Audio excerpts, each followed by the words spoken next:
Hello my dear student, welcome to our channel @910 school. তোমরা এই চ্যানেলে পেয়ে যাবে আমাদের চ্যানেলে ক্লাস 9 ও 10 এর সায়েন্স গ্রুপ সমস্তটাই। আমরা কথা দিয়েছি যে প্রত্যেক সপ্তাহে দুটো করে ম্যাথ ক্লাস, একটা ভৌত বিজ্ঞান, একটা জীবন বিজ্ঞান করে আমরা কমপ্লিট করব। মাধ্যমিকের ছাত্রছাত্রীদের বিশেষভাবে অনুরোধ আমাদের এই চ্যানেলটা সাবস্ক্রাইব করে রাখো এবং বেল আইকনটা দাবিয়ে রাখো তোমাদের সুবিধার জন্য। আমরা প্রত্যেক প্রায় মাসের মাস মক টেস্ট নেব, মক টেস্ট কোশ্চেন দিয়ে দেবো। হ্যাঁ, তোমরা যদি পিডিএফ পেতে চাও তাহলে আমাদের দেওয়া নম্বরে 8420559267 টেলিগ্রাম অথবা হোয়াটসঅ্যাপ করতে পারো আমাদের সঙ্গে যোগাযোগ করার জন্য। ঠিক আছে, ওকে। তো চলো, আজকে আমি তোমাদের ভৌত বিজ্ঞানের একটা টপিকস বোঝাবো। কোনো চ্যাপ্টার ধরে বোঝাবো না, একটা টপিক যেটা ইম্পর্টেন্ট, খুবই পরীক্ষায় আসে মাধ্যমিকের বিশেষ করে। ঠিক আছে, তা আমরা পড়াবো। দেখো, চাপ। এই চাপ এমন একটা চ্যাপ্টার বা এমন একটা বিষয় যেটা ক্লাস 8, ক্লাস 9, ক্লাস 10 সমস্ত ক্লাসেই আছে, আমাদের পিছন ছাড়ছে না। ইভেন আমাদের মধ্যে মাথার মধ্যেও চাপটা ছাড়ছে না। প্রত্যেকটা মানুষের মধ্যে এই চাপ বিলং করে, অর্থাৎ এই প্রেসার, ইংরেজিতে বলা হয় প্রেসার। কেননা বিজ্ঞানীরা যখন চাপ আবিষ্কার করে তখন দেখতে পেল যে আচ্ছা, চাপের ইংলিশ নেম তো প্রেসার। তাহলে ভৌত বিজ্ঞানের ভাষায় যখন আমি কোনো একটা জায়গায় পি লিখবো, এই পি মানে প্রেসার আর প্রেসার মানে চাপ। ঠিক আছে, ওকে। তাহলে চাপ সম্বন্ধে ব্যাকগ্রাউন্ড আমরা জেনে গেলাম। এই ব্যাকগ্রাউন্ডের পরে কি হবে? অ্যাকশন শুরু হবে, তাই না? তাহলে চাপ বা প্রেসারটা আসলে কি আমরা জেনে নিই। দেখো, আমরা যদি ভৌত বিজ্ঞানে পড়তে যাই তাহলে দেখতে পাবো একটা সমীকরণ আছে, দ্বিতীয় চ্যাপ্টার ক্লাস 10 এর। 9 এর আছে চাপ, তরলের চাপ আছে, আর ক্লাস 8 এর তরলের আছে, গ্যাসীয় চাপ আছে। ওকে, তাহলে তোমরা প্রত্যেকে পেয়ে যাবে। প্রত্যেকটা জায়গায় তোমরা দেখতে পারবে যে পি সমান এফ বাই এ, এই সূত্রটা লেখা থাকে, তাই তো? পি সমান এফ বাই এ। আচ্ছা, তোমরা বলো তো পি মানে কি? দেখো লেখা আছে, আমি বলে দিয়েছি। পি মানে চাপ, প্রেসারের ইংরেজি বাংলা চাপ। এই এফ মানে কি আর এ মানে কি তোমরা অনেকে জানো, তবু আমি বলে দিচ্ছি, আমার কর্তব্য। এই এফ মানে হচ্ছে এফ এ ফোর্স। এই ফোর্স মানে বাংলা মানে হচ্ছে বল। তোমরা মনে রাখতে পারবে? আচ্ছা, তাহলে এফ মানে হচ্ছে ফোর্স, ফোর্স মানে বল। চলো এগিয়ে যাই। এই এ মানে হচ্ছে ইংরেজিতে এরিয়া, আর এরিয়া মানে অঞ্চল, আর অঞ্চল মানে অঙ্কের ভাষায় কি, গণিতের ভাষায় ক্ষেত্রফল। যা স্যার, স্যার আপনি তো ভৌত বিজ্ঞান পড়াচ্ছেন, তাহলে অঙ্ক কেন? আচ্ছা দেখো, তোমরা প্রত্যেকে জানো সায়েন্স গ্রুপ, সায়েন্স গ্রুপ প্রত্যেকটার সঙ্গে রিলেটেড। বিশেষ করে ফিজিক্স অ্যান্ড ম্যাথামেটিক্স, এই দুটো সাবজেক্ট এত রিলেটেড। তোমরা যখন হায়ার স্টাডি করবে তখন বুঝতে পারবে যে ফিজিক্সের মধ্যে ম্যাথ আছে। ওকে, চলো, ইভেন 9, 10 তবু ম্যাথ আছে, করতে হয়। তো দেখো, আমরা এই সূত্রটা জানলাম, পি সমান এফ বাই এ। আমরা কিচ্ছু করব না, এই সূত্রের উপর বেস করে আমরা কি করব? চাপের একক, ঠিক আছে, চাপের একক আর চাপের সম্বন্ধে ব্যাকগ্রাউন্ড অল টোটাল জেনে নেব। যেমন আমরা প্রত্যেকে জানি যে নিউটনের নাকি ই সমান এমসি স্কোয়ার, এই সূত্রের ওপর গোটা পৃথিবী দাঁড়িয়ে আছে। এই সূত্রটা যখন ভুল হয়ে যাবে কিনা, তখন গোটা পৃথিবীর সূত্র চেঞ্জ হয়ে যাবে, অর্থাৎ ফিজিক্স, ভৌত বিজ্ঞান সমস্ত ভুল হয়ে যাবে। এবার তোমরা তোমাদের প্রশ্ন করতে পারো যে স্যার আমরা এই ভৌত বিজ্ঞান বা ফিজিক্স পড়ে কি করব, যেটা প্রত্যেকটা স্টুডেন্ট কোশ্চেন করে। আমরা যখন স্টুডেন্ট ছিলাম, আমি এখনো ইভেন স্টুডেন্ট আছি, তখন আমরা জিজ্ঞেস করি যে স্যার ভৌত বিজ্ঞান করে কি করব, ম্যাথ করে কি করব। দেখো, ম্যাথের তো প্রয়োগ আছে পৃথিবীতে, কিন্তু আমরা স্টুডেন্ট লাইফে কি করতে পারি, বুঝতে পারি না যে ফিজিক্সের ভাষায় বা ফিজিক্সের যে আমরা ফিজিক্স পড়ি, সেই ফিজিক্সটা আমাদের আসলে কি কাজে লাগে। দেখো, তোমরা বাড়িতে বসে বসে যে লাইট দেখতে পাচ্ছ না, আলো দেখতে পাচ্ছ, পড়াশোনা করতে পারছো, হ্যাঁ, সে সব কিছু ফিজিক্স। এই যে ফ্যান, বাড়ি ঘর, সমস্ত কিছু ফিজিক্স। তোমরা ভাবতে পারবে না, মোবাইলটা, ইভেন স্ট্যান্ড, যে মোবাইলে আমি ভিডিও করছি, সেই স্ট্যান্ডটাও কিন্তু ফিজিক্সের ভাষায় তৈরি আছে। ঠিক আছে, তো চলো, এরপরে কোনো দিন কোশ্চেন করবো না যে ভৌত বিজ্ঞান কেন আমাকে পড়তে হয়। ঠিক আছে, তো চলো আমরা জেনে নিই প্রেসারটা কি। দেখো আমরা এখান থেকে কি বলতে পারি, উপরে বল আর নিচে ক্ষেত্রফল, এখানে চাপ। তাহলে বলতে পারি কি যে কোনো বস্তুর বল ও ক্ষেত্রফলের অনুপাতকে বলা হয় চাপ। কারো কোনো ডাউট আছে? বলতেই তো পারি যে F/A মানে হচ্ছে মানে বল অনুপাত ক্ষেত্রফল মানে হচ্ছে কি আমাদের চাপ, এটা বলতে পারি।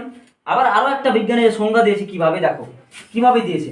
আচ্ছা তুমি দেখো তো, একটা বড় জায়গা, তো আমাদের মাথাটা বড় তাই না, মাথাটা বড় জায়গা হিসেবে বড়, তা আমি যদি ওভারঅল ধরি ক্ষেত্রফল, এই ক্ষেত্রফলটাকে যদি আমি একক ধরি, দেখো একক কেন বলছি, সেটা একক মানে 1 সেন্টিমিটারও হতে পারে, সেন্টিমিটার স্কোয়ার হতে পারে, 1 মিটার স্কোয়ারও হতে পারে, ঠিক আছে। স্কোয়ার কেন বললাম, ক্ষেত্রফলের জন্য।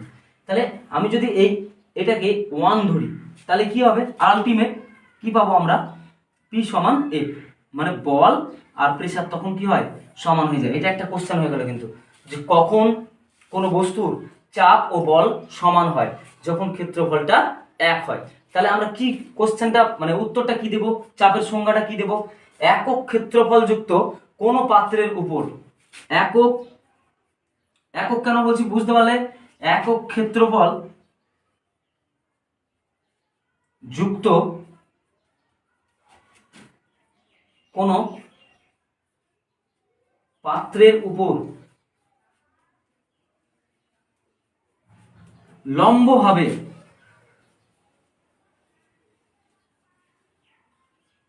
যে বল প্রয়োগ করা হয় বা যে বল প্রয়োগ করা হয় তাকে কি বলে, চাপ বলে বা প্রেসার বলে। আমার বাংলা লেখাটা একটু মানে কেমন একটা লাগে, যাই হোক এই দেখে নাও, স্ক্রিনশট দিয়ে রাখো, ঠিক আছে। তাহলে একক ক্ষেত্রফল যুক্ত কোনো পাত্রের উপর লম্বভাবে যে বল প্রয়োগ করা হয় তাকে বলা হয় চাপ বা প্রেসার। আমি একটা পাত্র নিলাম, একটা গ্লাস নিলাম, যেটার ক্ষেত্রফলটা 1, তারপরে কি করছি আমরা, গ্লাসের মধ্যে বল প্রয়োগ করছি মানে কি করছি, কোন একটা প্রেসার বল প্রয়োগ করছি, যে বলটা প্রয়োগ করছি সেটাকে বলা হয় প্রেসার। অর্থাৎ বল প্রয়োগ মানে কি, গ্লাসের মুখটা লাগিয়ে দিচ্ছি, এটাকে বল প্রয়োগ করা বলা হয়। তাহলে ওই যে বল প্রয়োগ করছি, গ্লাসের মধ্যে যে অণুগুলো আছে যেগুলো প্রেসার পাচ্ছে সেগুলোকে বলা হয় প্রেসার বা চাপ, অণুর সাপেক্ষে। ওকে, এই চাপ অনেক রকমের হয়ে থাকে। দেখো মেইনলি অনেক রকমের হয়ে থাকে, তোমরা বললাম যে চাপ পড়তে হয়, কি পড়তে হয়, তরলের চাপ, গ্যাসীয় চাপ, আরো একটা পড়তে হয় তোমাদের যে বায়ুমণ্ডলীয় চাপ। কি পড়তে হয়, এয়ার প্রেসার। আচ্ছা তোমরা বলো তো, চাপ সমান আমরা জেনে গেলাম, তাহলে air pressure is equal to কি হবে, বায়ুমণ্ডলীয় বল বা এয়ার ফোর্স মানে ওই নেভি এয়ার ফোর্স না, ঠিক আছে, বাই এরিয়া, ঠিক আছে।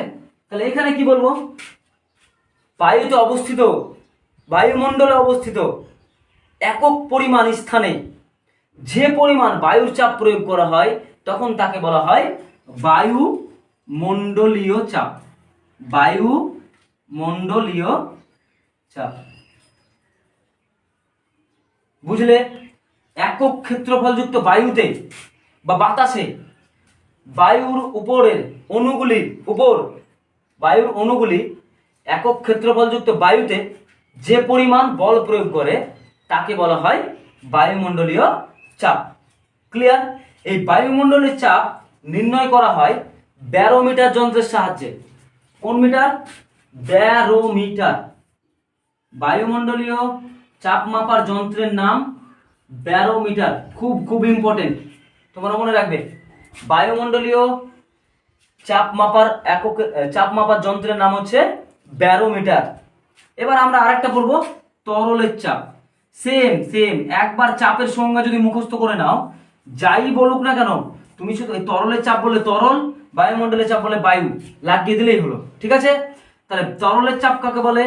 একক ক্ষেত্রফলযুক্ত কোন পাত্রের উপর তরল যে পরিমাণ বল প্রয়োগ করা, তরলের উপর যে পরিমাণ বল প্রয়োগ করা হয় তাকে বলা হয় তরলের চাপ। এই তরলের চাপ হয়ে গেল। নেক্সট আমরা করব গ্যাসীয় চাপ, যেটা ক্লাস 10 মাধ্যমিকে দারুণ ইম্পর্টেন্স। এই গ্যাসীয় চাপ মাপার যন্ত্রের নাম হচ্ছে ম্যানোমিটার। ছাগলে ম্যা বলে না, ওই ম্যানোমিটার। ওকে, তাহলে বায়ুমণ্ডলীয় চাপ মাপার যন্ত্রের নাম ব্যারোমিটার, গ্যাসীয় চাপ মাপার যন্ত্রের নাম ম্যানোমিটার। তরলের চাপ আলাদাভাবে মাপার দরকার নাই, এই মিটারে, রেন গেজ মিটারে বা তোমার বিভিন্ন রকম যে আর্দ্রতা মাপা হয়, ঠিক আছে, জলীয় মাপা হয়, সেগুলোতে মাপা হয়। তাহলে গ্যাসীয় চাপ মাপার যন্ত্রের নাম হচ্ছে ম্যানোমিটার, আর বায়ুমণ্ডলীয় চাপ মাপার যন্ত্রের নাম হচ্ছে ব্যারোমিটার। কিভাবে মনে রাখবো? বয়ে বায়ু, বয়ে ব্যারো, আর যেটা বাদ বাকি থাকবে গ্যাসীয় চাপ, ম্যানোমিটার। এটাই পরীক্ষা আসবে, গ্যাসীয় চাপ মাপার যন্ত্রের নামই আসবে পরীক্ষায়, ঠিক আছে, ম্যানোমিটার। ওকে, নেক্সট আমরা যাব যে চাপের একক, চাপের একক সম্বন্ধে আমরা জেনে নেব। The unit of pressure, pressure unit. Okay, তাহলে কি জানবো আমরা? চাপের একক। দেখো, আমরা যদি একক জানি তাহলে প্রত্যেকে জানি দুটো পদ্ধতিতে একক জানতে হয়। একটা নাম হচ্ছে সিজিএস আর একটা নাম হচ্ছে এসআই। এই দুটো ইন্টারন্যাশনাল পদ্ধতি। আরো একটা পদ্ধতি আছে যেটা, এটাকে বলা হয় এফপিএস, যেটা শুধুমাত্র ব্রিটিশরা ইউজ করে, অর্থাৎ ব্রিটিশের কন্টিনেন্টাল যে সমস্ত এখনো আছে সেই সমস্ত দেশে হয়, কিন্তু এটা আন্তর্জাতিক নয়, খ্যাতি পেলেও খুব একটা চালু নয়। তবে সিজিএস ও এসআই পদ্ধতিটা সবচেয়ে বেশি চালু। তো আমরা কিভাবে চাপের একক মনে রাখবো? দেখো, আমি তোমাদের এখানে প্রথমে সিম্পল বলে দিচ্ছি। দেখো, চাপের একক হচ্ছে ডাইন পার